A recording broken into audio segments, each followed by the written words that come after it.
न्यूट्रामला आरोग्यदायी पोषणाचा ठेवा प्रत्येक वयात घराघरात हवा। न्यूट्रामला आवळा कँडी, आवळा सरबत, आवळा मुरब्बा आणि बरेच काही। न्यूट्राम असल्यामुळे त्यांना काय सांगायचं त्यावर ते त्यांनी सांगितलेले अतिविचारीवर एक गोष्ट गाव तिथे खासदारनीती द्यायचा मी प्रयत्न केलेला आहे। गाव तिथे काही ना काही खासदारनीतून करायचा प्रयत्न केला आहे आणि जवळजवळ मी कॉम्प्युटर असेल शाळांना किंवा विजेचे खांब असतील किंवा हायमॅक्स असतील किंवा सभामंडप असेल किंवा इतर काही कामं असतील, निधी हा राहू शकत नाही। मंजुऱ्या दिल्या असतील परंतु ती कामं झाली नसतील किंवा अखर्चित दिसत असतील, म्हणजे ती कामं त्यांनी केली असं नाही किंवा ऐन वेळेला शेवटच्या कालखंडामध्ये तो दिला गेला असेल आणि आचारसंहितेवर झाला नसेल, ती कामं कॅरी फॉरवर्ड झाली, एवढंच असू शकतं। त्यांचं म्हणणं असं आहे की 10 वर्षात या ग्रस्ताने जेवढा निधी 10 वर्षाचा मिळाला त्यावेळेला तर मला सुरुवातीला 2 कोटीच मिळाला, 2 वर्षानंतर 5 कोटी होता, म्हणजे 10 वर्षाचा 50 कोटी निधी या महाशयाने कुठं कुठं खर्च केला दाखवावा, किती गावात केला दाखवावा, आम्ही स्वागत करू। आणि ऐन वेळेला शेवटच्या टप्प्यामध्ये कुठले आणि इथं तिथं सरकारचे जे निधी आहेत जे क्रमशः सरकारला खर्चच करायला असतात, 31 मार्चला तो निधी खर्चच करायचा असतो, अशा योजनांचे पैसे नाटक म्हणजे हुलहुळ्या करून दाखवायचं काम त्यांनी केलेलं आहे। बोर्ड लावलेत, नारळ फोडलेत आणि दाखवत मी आणला। शिंदे गटावर गद्दारीचा आरोप केला जातो, काय म्हणणं आहे तुमचं? आहेच, गद्दारीचे आहेच।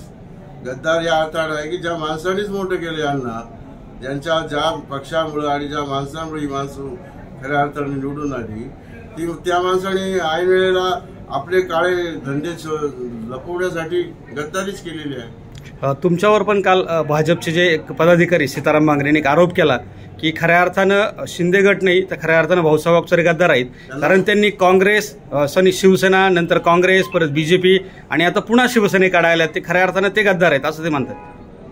शिंदे हे माझे पीए होते,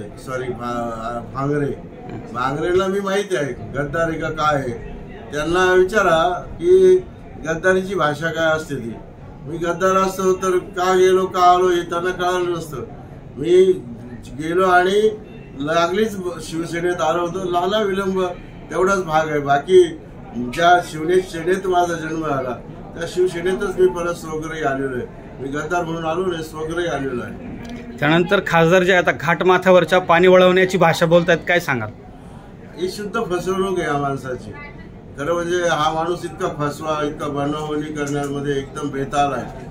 त्यामध्ये जर कुणी म्हटलं जसे जर कोणी जाहिरात दिली तर या जाहिरातीमध्ये हे नंबर 1 ठरते, त्या स्पर्धेमध्ये नंबर 1 ठरते, असे प्रत्येक गोष्टीमध्ये कामाचं असेल, श्रेय घ्यायचं असेल, खोटं बोलायचं असेल, सगळं सांगायचं, अशा अनेक गोष्टीमध्ये नंबर 1 हा असा बेताल माणूस आहे।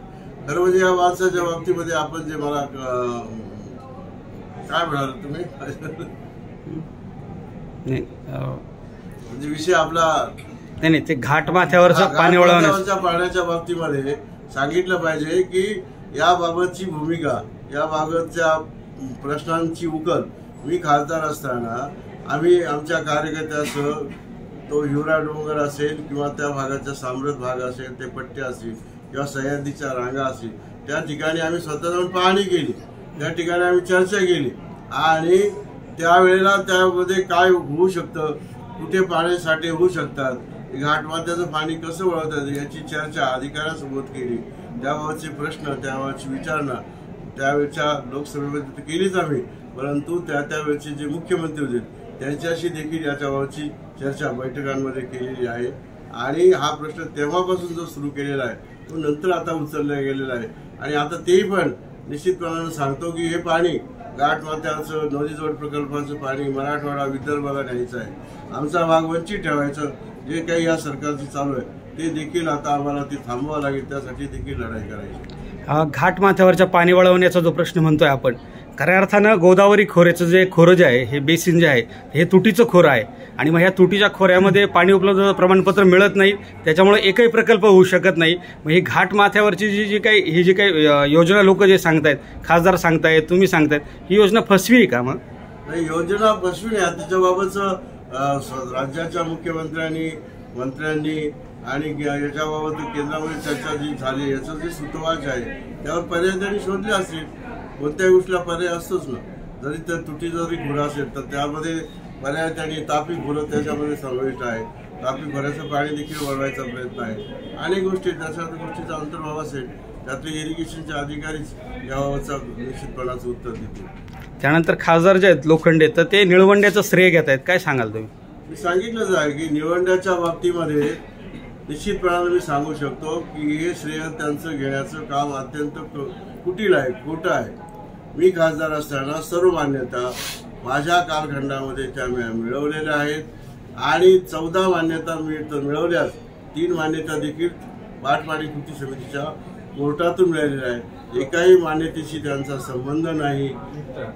मी ज्यावेळेला खासदार होतो त्यावेळेचा जो माझा पत्रव्यवहार आहे, त्यावेळेच्या माझ्या भेटी आहेत, त्यावेळेच्या माझ्या वृत्तपत्रात आलेल्या बातम्या आहेत, या सर्व गोष्टीचा जर विचार केला कुणी काम केलेलं लक्षात येईल.